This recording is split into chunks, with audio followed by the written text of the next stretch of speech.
So for this third lecture, I want to switch topic a little bit, and I want to discuss Motivic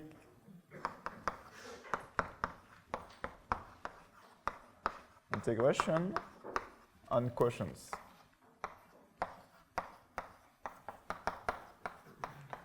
So the general thing we want to look at, and I will very soon place myself in a much particular case, but the idea is that you start with X smooth variety, smooth, so C, and you let G some group act on it. So from in a moment I will switch to a group finite group because there is much known in this case. But then at the end of the talk, I want to discuss the case where G is a torus or a GLN.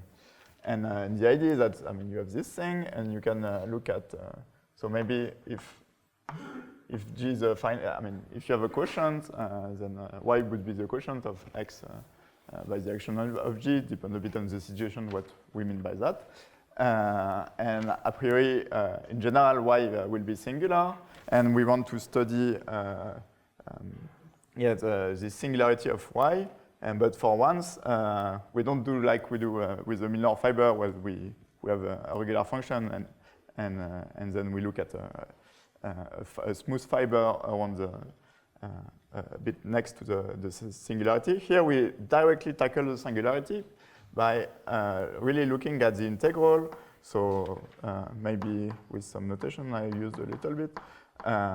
We really take the usual Hrushovski or Denef Loeser integral over the arc space of Y, and we just need to put a special volume forms on it. I will write it canonical, and this volume form is dictated by this action of by the fact that Y comes from X with the action of G. And then hopefully this will contain some interesting invariants of the singularities of Y. And you can also do the local version where you pick one point, let's say a point 0 in Y, and maybe if I put a subscript 0, I mean that I just look at arcs that specialize at 0, phi of 0. Maybe. Okay, so that's kind of the general thing I want to do, and really, yeah, and in this talk I will try to explain how in this situation you can usually write formulas for those integrals that will involve really X with the action of G. So that's my goal. And actually, so this kind of things is actually the topic of what is known as the McKay correspondence. And I will try to discuss. So there's many different versions of this thing. I will just start with some example. So really it deals with a finite group, finite subgroup of. So originally it was really finite subgroup of SL2, but now you can also do it with a more general subgroup. So I will take G, the binary dihedral group of order 4n. So what is this? It's just the group generated by zeta. So zeta 2n is a primitive 2n root of unity, and then you take matrix with diagonal zeta 2n, zeta 2n to the -1. So that's one generator, and the other one is just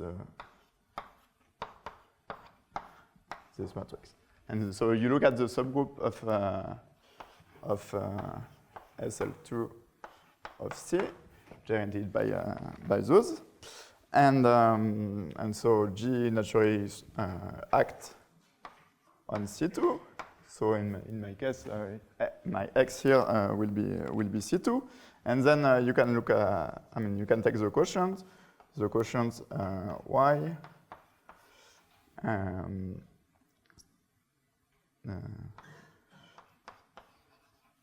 will be a spec of c x y z with z square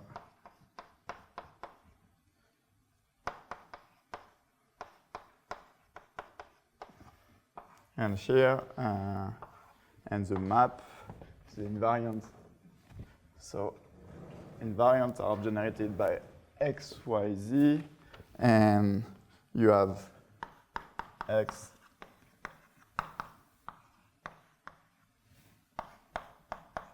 y is u square, v square, and z is uv v to n, and v to n. And so the idea of the McKay correspondence is that there should be a relationship between representation theory of G and resolution graph of Y. So in our case, with such a singularity as Y as a resolution of type dn plus 2, so with n plus 1, n plus 2, let's call it n minus 2 curves, so E1, E2,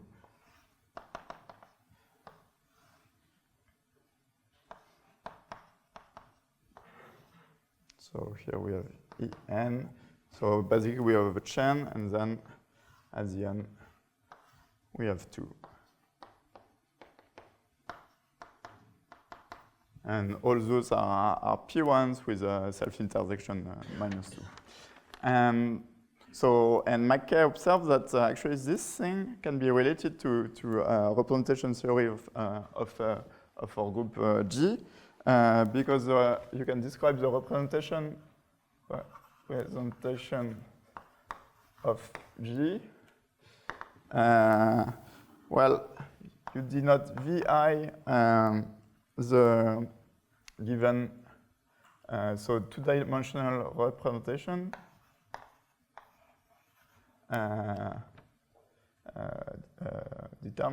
defined by if you send if you call maybe alpha and beta the generators, you map alpha to zeta 2n to the I, zeta 2n to the minus I, and beta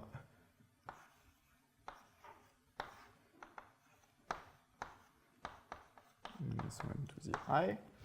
And VI is, so you can check that VI is irreducible,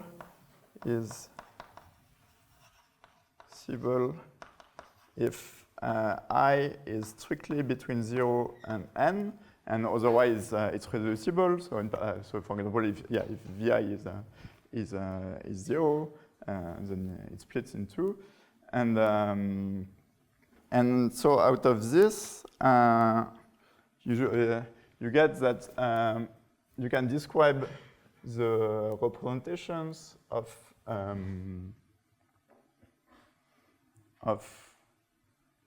irreducible representation of G with a graph indexed by the VI. So you start with V1, V2, up to Vn minus 1. And then here you get 2, the one-dimensional. Here you get the trivial one. And then you get another one here.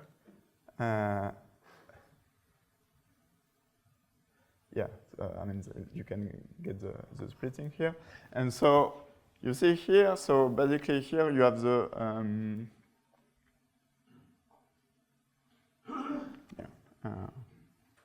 here you get. And so here what you see is that this graph is really just the same as a dn+2 graph.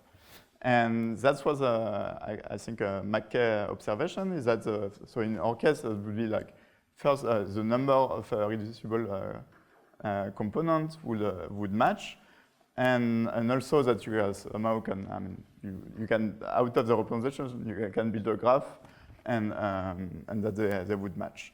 And I want to explain how some kind of, how we can, if we now care about integrals over y, we can also relate that to the representation theory of our group. In our case, it will less not really the representations that will appear, but it will be the conjugacy classes. But we have a finite group, so you have a bijection between the two. So it kind of talks about the same thing. So so that's what's kind of my particular example. I will, yes. What's the meaning of the fact that two representations have an edge in common? So the thing is that if you call let's say V the given representation we start with, and then you take the tensor. Yeah, I should have written this. If you take the tensor product of V with Vi, then it decomposes at V I minus 1 plus V I plus 1. And so that's why you put.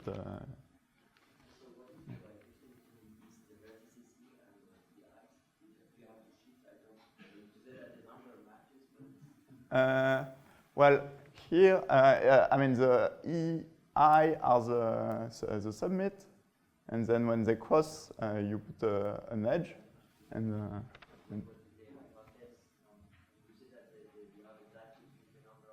why? Wait.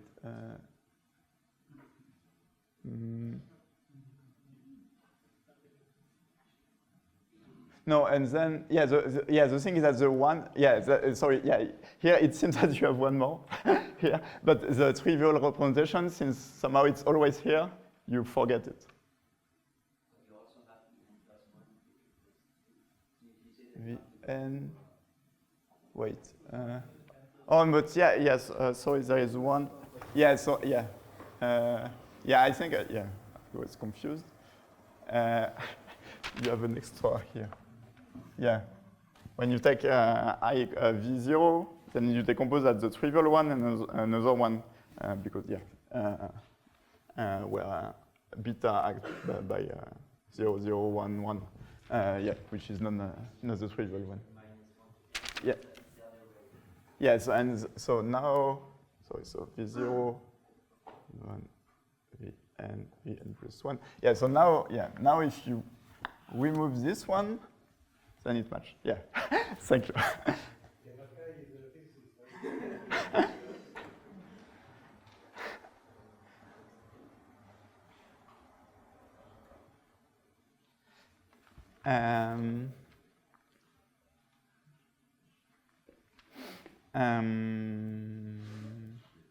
Yeah, okay, so to describe maybe the kind of Motivic McKay correspondence, I will put myself in a slightly more general situation.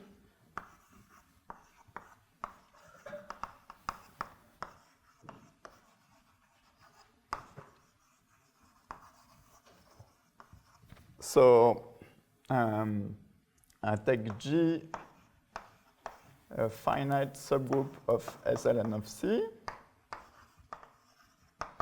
And so it acts on X, which is a n, and I get the quotient Y.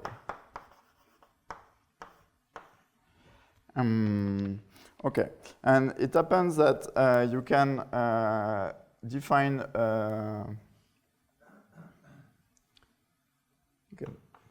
you can define a volume form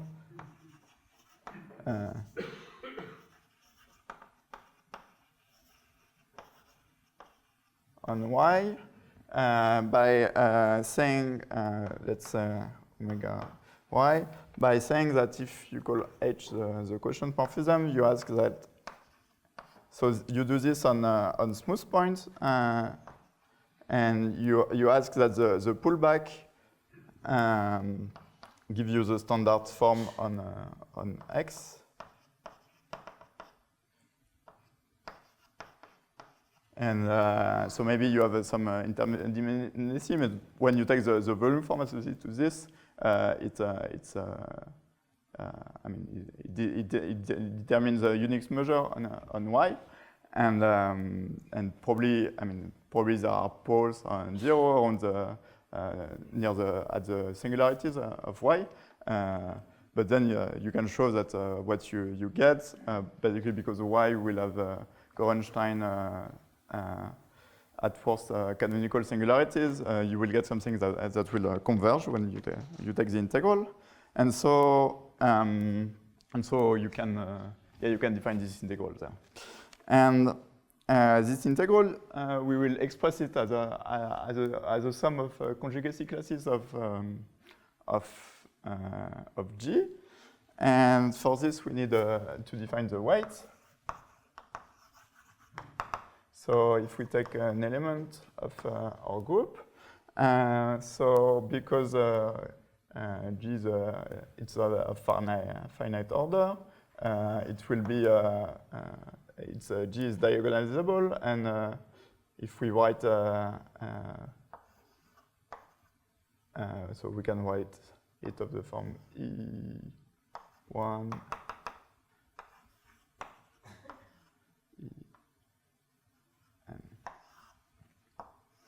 Well, I choose my EI between 1 and n.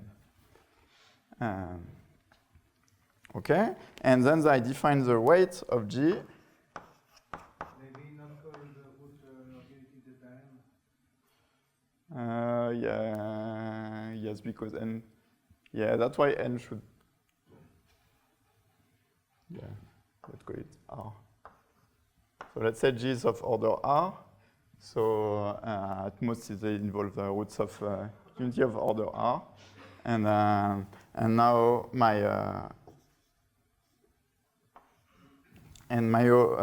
weight is defined as the sum of the EI divided by R from 1 to n. And the point is that this is actually a positive integer because what? Because the group is a subgroup of SLM. So the sum of the EI must be 0 modulo R. And if you want this condition, gives you this gives you gives the Gorenstein condition on Y. Okay, and then can I say the theorem right away? Yes. Then the theorem, which is from Batyrev, and then another version by Denef Loeser.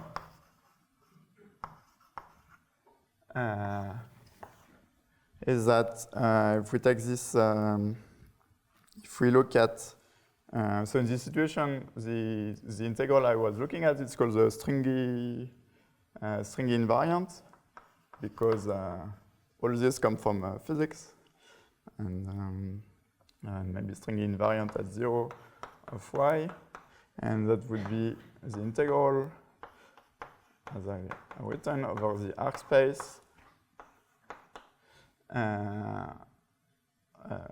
with respect to this. Yeah, but then should have. Yeah, sorry, I should not write this.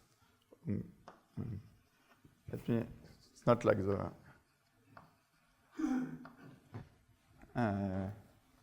Can of this form defined using the pullback. And this, I'm taking just the local integral, so I ask the arcs to specialize at 0. And the theorem is that this thing is equal to the sum of the conjugacy over conjugacy classes of G of L to the minus the weight of G. So, and that kind of, this is, yeah, the Motivic incarnation of the McKay correspondence, because we get, yeah, so on one side we get the conjugacy classes of G, and on the other side we have this integral, and if you want, by the change of variable formula, you can re-express this is an integral in terms of the yeah, maybe describe explicitly, but you can re-express this in terms of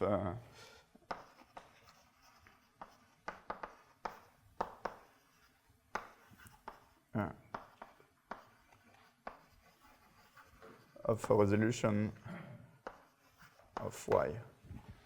So you have an expression explicitly in terms of the EIs, and that can give you this incarnation of the McKay correspondence.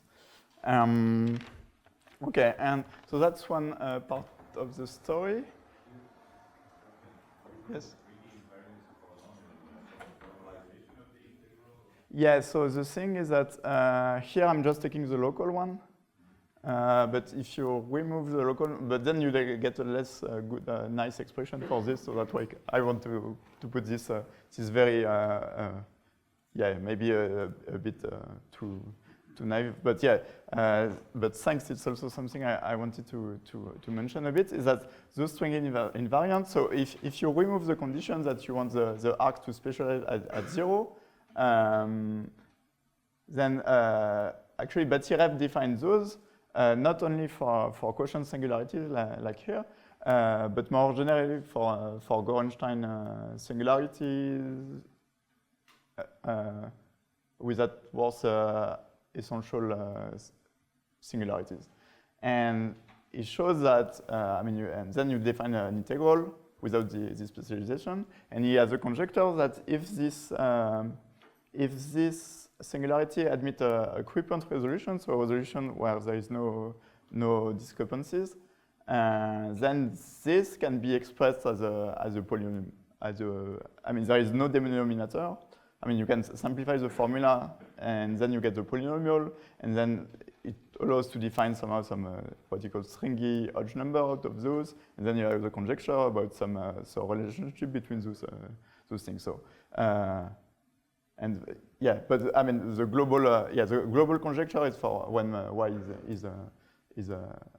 is projective, and so it has been. I mean, Vim has worked on this. I think basically the conjecture is settled in the toric case. I think so. In this case, it's settled as well. But still, in the general case, I think is very much open. But yeah, and somehow, yeah, this conjecture, yeah, it's, or at least this line of research motivates also a bit to try to study this kind of integrals in the more general situation. I will put myself in a moment. I just want to say that here we have written this integral as a sum of conjugacy classes. But if you're not afraid of Deligne-Mumford stacks, then you can re-express this thing in a slightly so it's 2, so 3.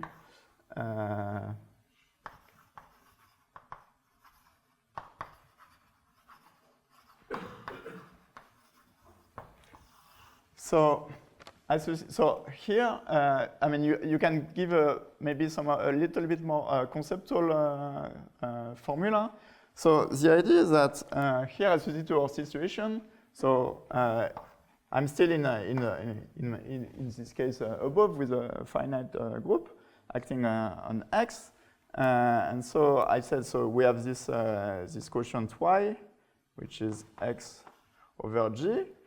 But, I mean, if you just take the quotient, then somehow you forget a lot about the action of g on x. And there is a thing you can do that takes care of this, is that instead of taking the quotient, you take somehow the stacky quotient. So we turn x. Yeah, so I will, yeah, I guess I don't change the notation for stack equations. So this is the Deligne for stack.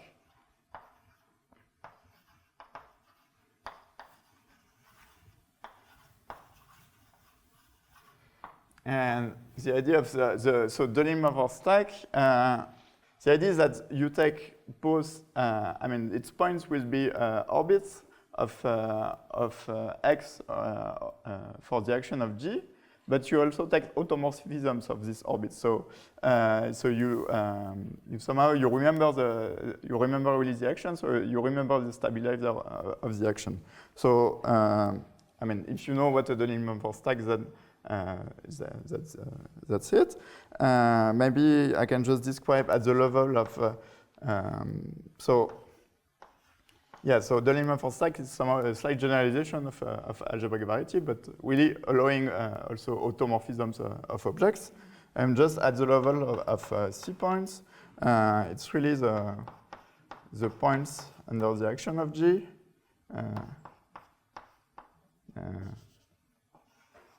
Yeah, that would be point x alpha for the action of G, and alpha is an automorphism, so alpha would be a stabilizer of this orbit. So it gives so it's something inside the group, and you think of this alpha as an automorphism of x. And in terms of stacks, you can reformulate the formula above. It will not involve directly this stack, but another thing is that if you have a stack M, or if you have a stack, then you can define the inertia stack. So formally it's defined at formally it's a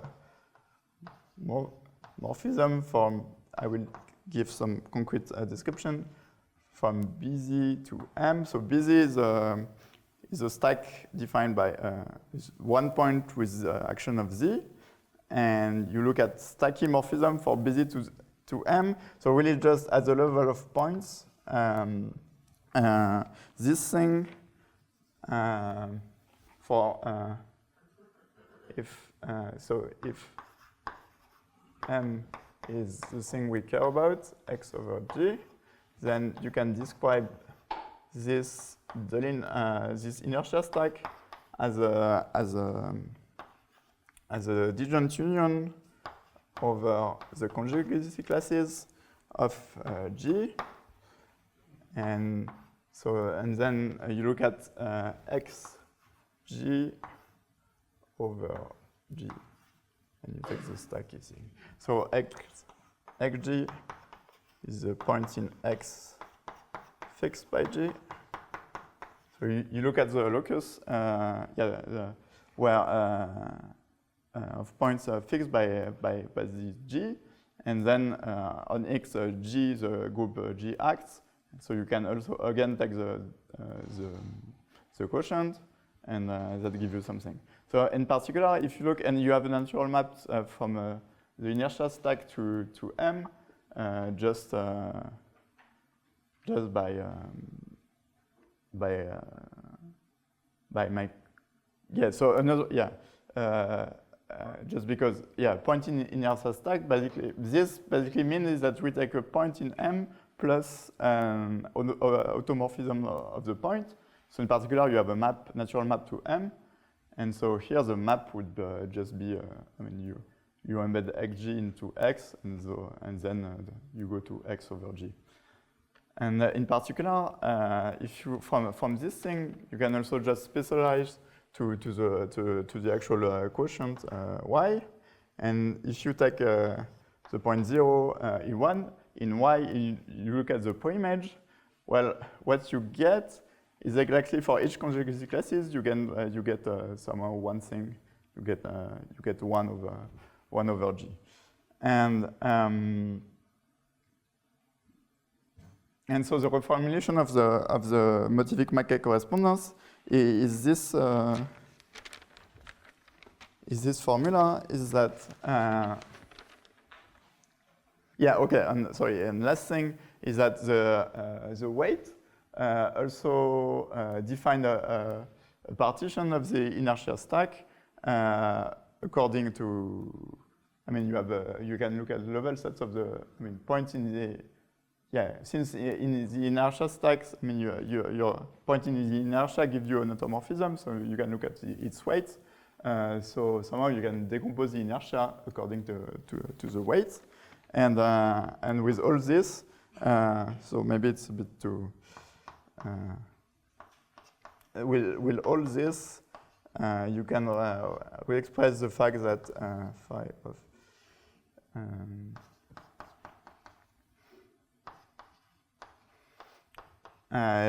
you can say that, well, this thing is so here I have a kind of big trouble. So here you have the stack, and then, so when you have a delinquent for stack, you can just take you can forget the automorphisms, and so you recover a scheme. And I want to take the classes in the continuous group of varieties, but of course, let me, of the scheme associated to the stack, and I want to do this, but then I decorate by the weight, meaning that really I take class and then I multiply by, or maybe a bit informally, times L to the minus W. And by this, I mean I take the classes in the containing group, but then I multiply by L to minus the weight of the point in the classes. And then I also need to since we are only doing the thing for over 0, if I want to compare with the previous formula, then I need to just take points that are above 0. But points above 0, as I said, it's really just the sum of the, it's just a sum over 1 point over each conjugacy classes of G. And for each conjugacy classes, then you have the weight, and so you recover the sum over L to the minus W. So it's a bit like, it looks like a bit a very convoluted way to re-express this thing, which is, I agree, much simpler. But this point of view with the inertia has actually been used by work. So I think it's probably maybe Yasuda who start to think about this kind of Motivic McKay correspondence as work that showing that it expects the integral as something related to the stack.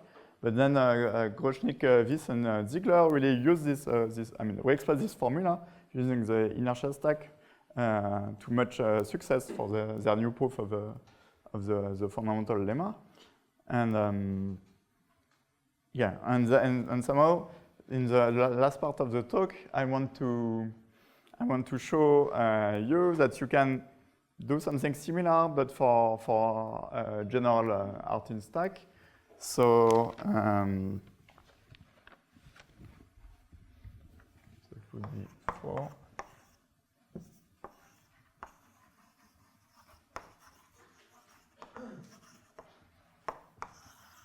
So now the situation will be kind of the most general we want to look today. So X smooth, G acting on X. So G should be a linear group. Yes.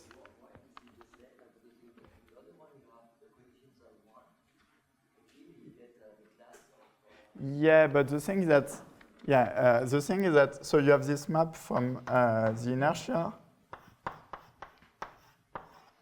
to y,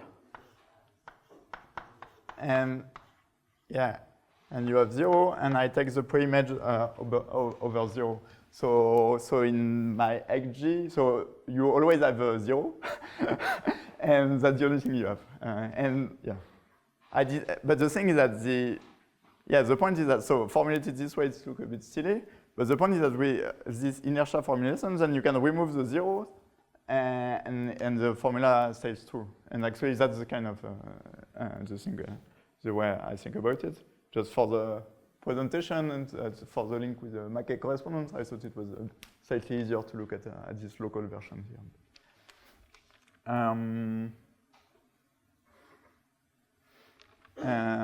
So we have G acts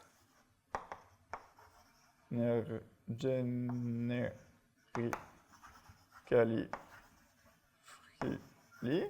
I want a generically free action of G on X, and G, so in theory it could be a bit any linear groups, but maybe in this talk I will focus in the case of GL and C, or a torus, so GM over C to some power. But you can do it for more general things, but basically you will kind of reduce what you're saying to this case. And I want to, so in this general situation, it's not very clear if the quotient exists, so maybe it can exist at GIT quotients. But so I'm assuming that we have this y, and I assume that there exists some u,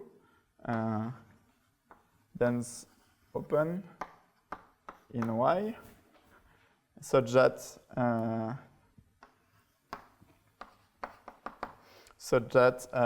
over u the action is free, and so such that y x over u to u is a G-torsor. So it means that it's as nice as possible. So u is really just x over u mod by g. And of course, we care about points which are not in u, because those are the points where interesting stuff happen. But we will use this u to relate the geometry. And so I need a bit some assumptions. So if I want to define somehow a measure on y compatible with the situation, I need to assume also that the canonical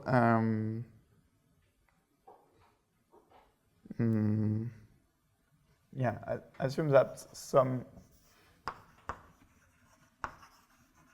power of a canonical divisor on X is G invariant. So this ensures that you can define a measure on Y. I don't want to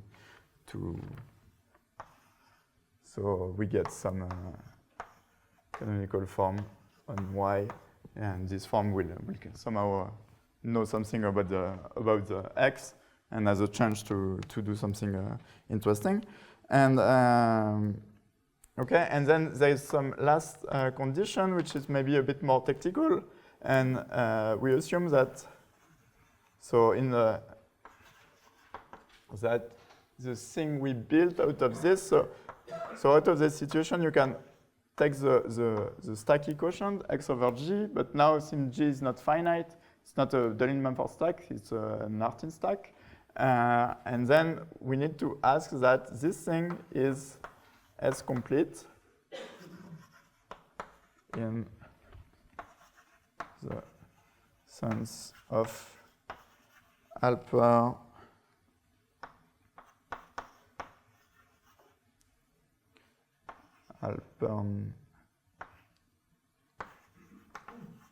Meissner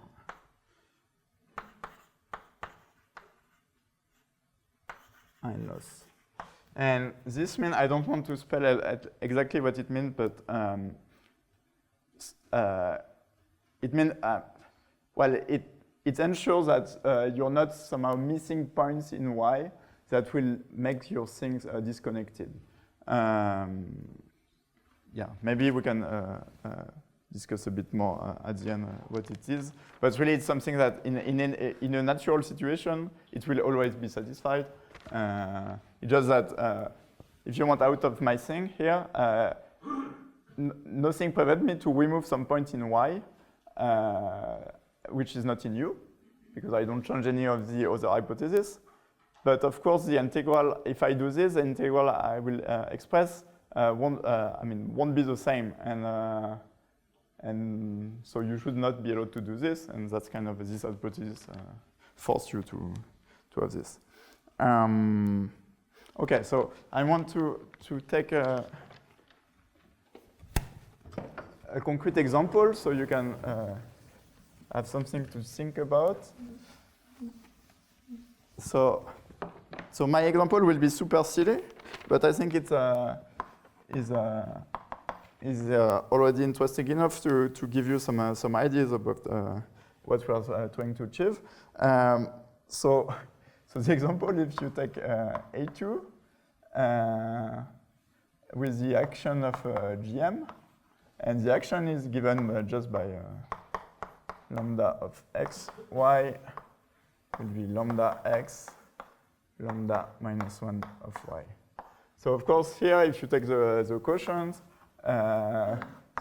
y is just A1, and the map to the quotient is just saying x, y to the product.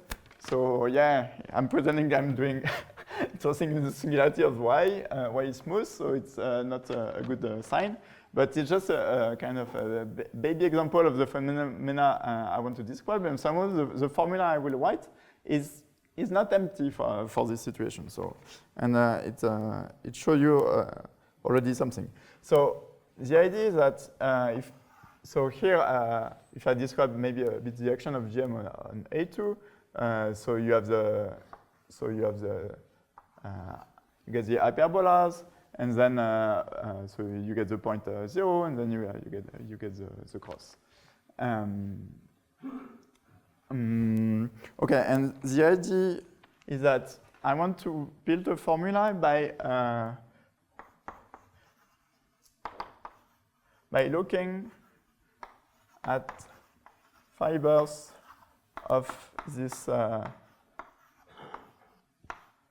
of the map from the stack to y. So we have a natural map, and so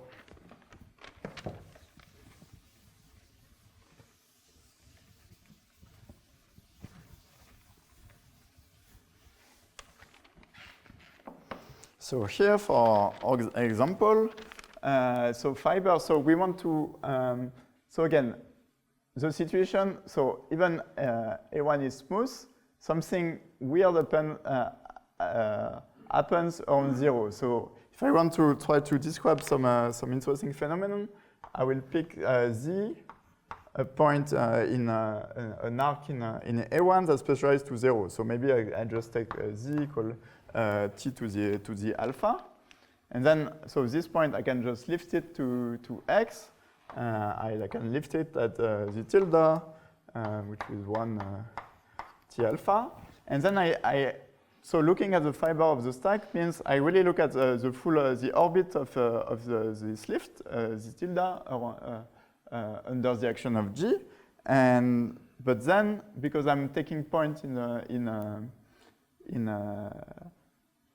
in arc spaces, then I need to restrict to the part of the orbit which lies inside the evaluation ring. So the general thing we want to do is you take a point z. No, okay, so here, so this orbit we want to look at here. I wanted to put two things together. Yeah. I should switch to this board to be clearer.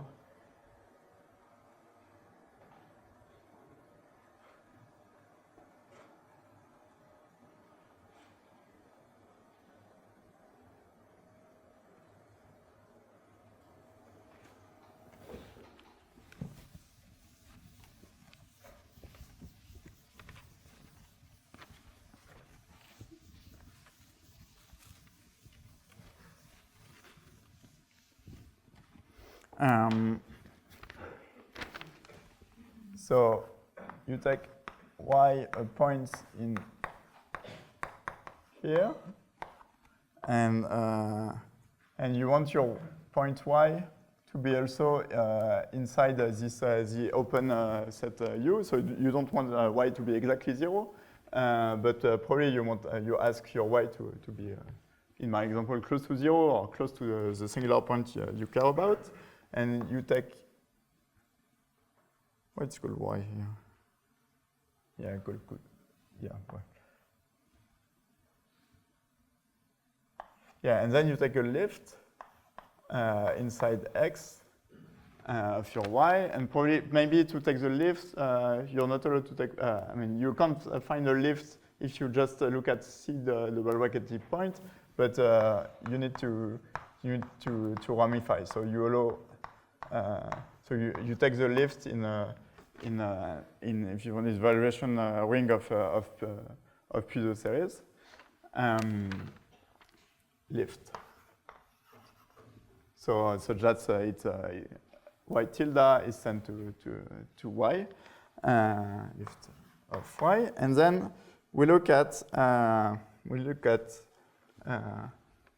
so yeah, if you call P the map from the stack to y, really we want this preimage of y can be described explicitly as I mean that's the thing I wanted to come to.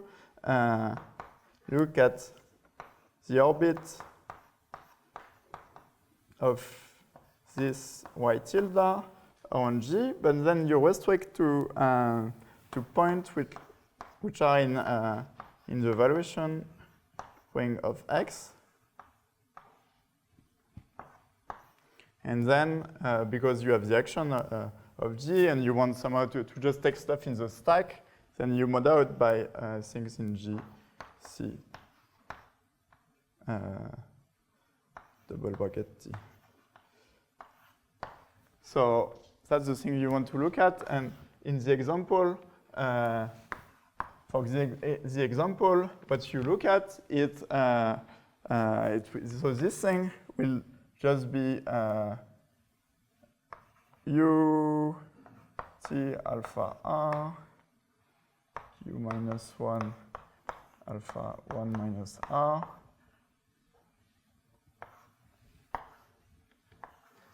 So that would be this thing where U is a unit.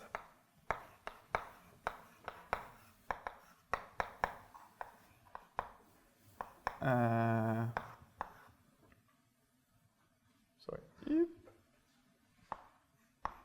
And R is a rational number between 0 and 1. Okay, and so we have this thing, and then we mod out by the unit. So basically, we don't care about the U. U.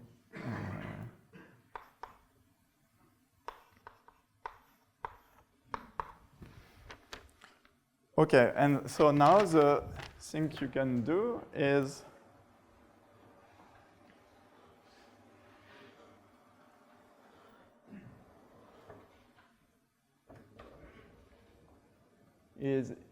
within this thing, you can take somehow rational points.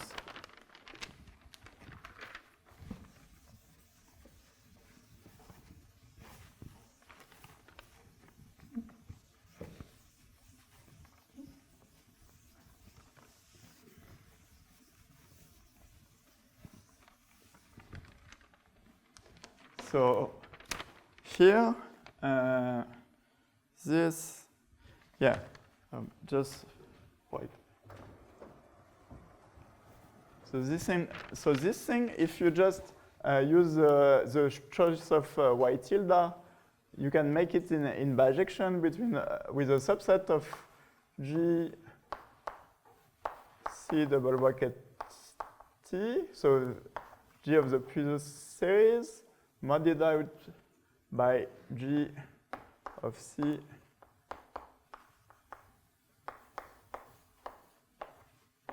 just by mapping. I mean, the choice of y gives you a bijection, and just the thing is that you don't get everything. Right? Well, you have this orbit, but you don't get the full orbit because you need to restrict to point in X. But just with this viewpoint, so this thing naturally it's the building of G, but it's a bit more than that because it's not only here. I mean, you add something more is that you're not only here, but you're also in the mu at stable point of the building. So this is the affine building of G over C double bracket T. And it's over C double bracket T because you're invariant under the action, and the reason for why you're invariant under the Galois action is that at the starting point, the point Y was in the arc, non-ramified arc. So arcs over C in C double bracket T. And that's why we get C double bracket T here. Okay, and out of this, then you can take rational points.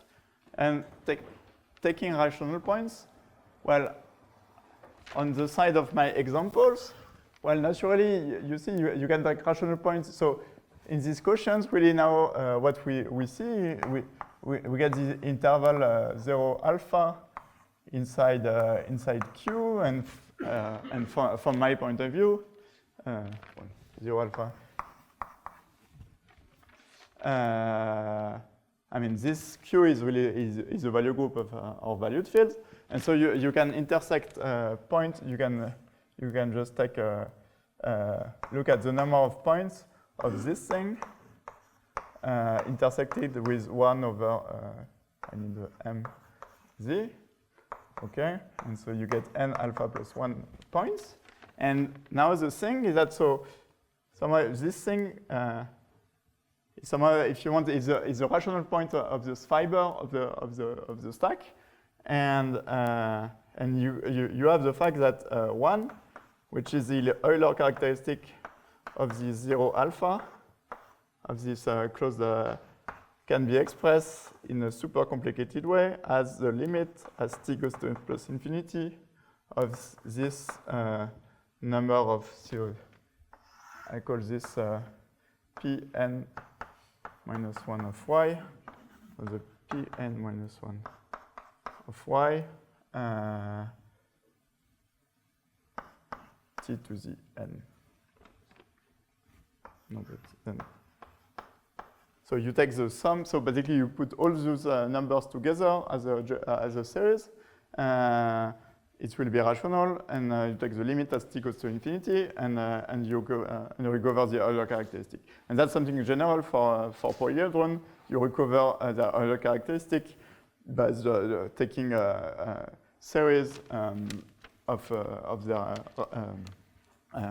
the number of the rational points. And on the other side, well, you can say, so if G is a torus, then basically that's the full picture. I mean, just in a higher dimensional, but then it's the same thing. But if G is a GLN, well, you can do something similar, and actually you use the vol morphism of Hrushovski Kazhdan, and you can take the vol of the fiber, and by the theorem of Yimuyin and myself, this can be expressed as the limit when t goes to infinity of those if you want cardinality or volumes of the Pn minus 1 of t, so of the rational points, times t to the n. And we can show in this situation that the vol is actually 1 for the thing we look at. And so this is really not so easy to see. But somehow it means that at this picture, we always get something contractible. And that's here where we really need the technical assumption about completeness. But so out of this thing, well, the idea is that now you can say that this integral, and I will finish with this. So this integral of this function, well, you say that you're integrating the function vol of p minus 1 of y. And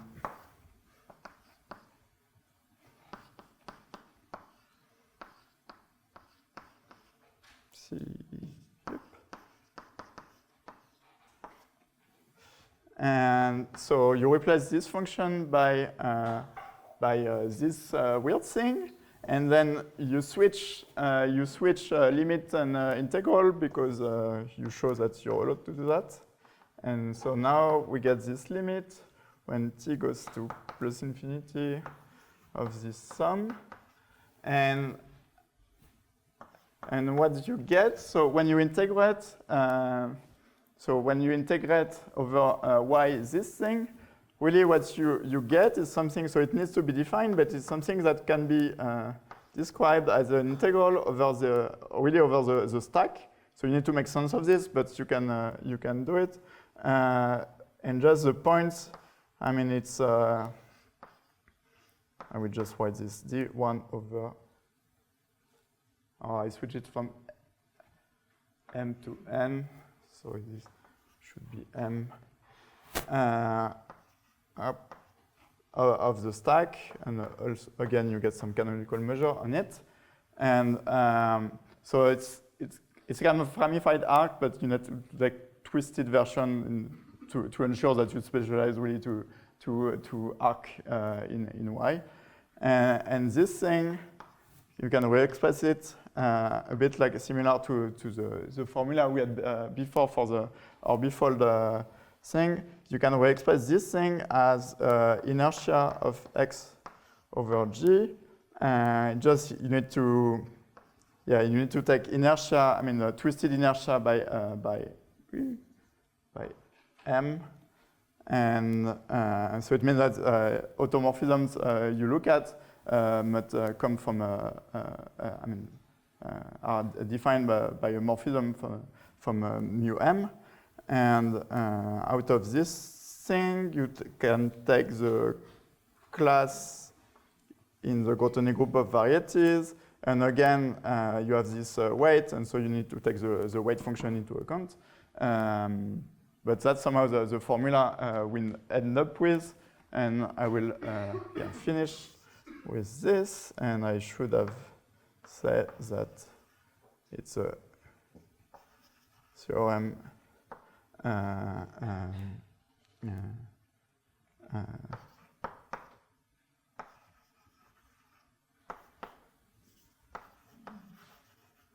by myself, François Loeser, and Dimitri Wyss, that we have this formula that this integral can be expressed as this ugly thing, and we hope so. This, I mean, you recover in the finite for when G is finite, you recover the classical orbifold formula, so the one I've written maybe in the special case above, and so it's still pretty much work in progress, but we hope that out of this formula we will be able to say something interesting about such integrals. And thank you.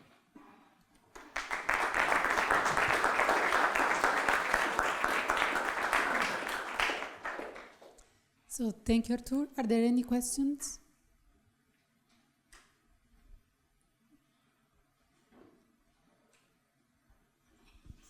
What are the conditions for the group G here? So in this,